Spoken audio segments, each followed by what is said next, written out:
In today's video, I'm going to teach you how to set up payouts on Gumroad with your bank account and PayPal. Let's get you ready to receive money smoothly. First, open your browser and go to Gumroad. Sign in, and once you're in, you'll land on your dashboard. This is your home base for everything related to your products and sales, and it's also where you'll start configuring how you get paid. From the dashboard, head to Settings.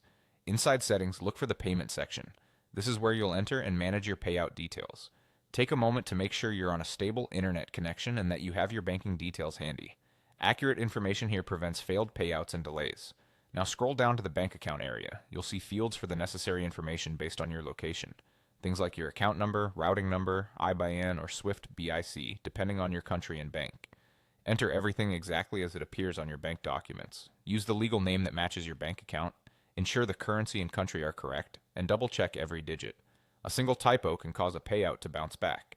If you're not sure about a field, check your bank's official documentation or your online banking portal to confirm the correct format.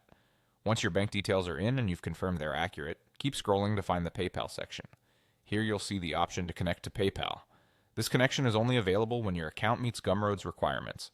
If the button is active, click Connect to PayPal and proceed through the prompts to link your account. Make sure you're connecting the correct PayPal account you intend to use for payouts. If you don't see the option available, it usually means there are eligibility criteria still to complete, things like verification steps or regional availability. In that case, review Gumroad's guidance and come back once those requirements are met. After you've entered your bank information and, if eligible, connected PayPal, that's it, you're done. Your payout settings are now configured. Going forward, keep your details up to date if anything changes, like a new bank account or updated address. Also, be aware that payout timing and availability can vary by country and provider, so check Gumroad's payout schedule to know when to expect transfers. Thanks for watching. Follow these steps carefully and you'll be set up to receive your earnings without a hitch.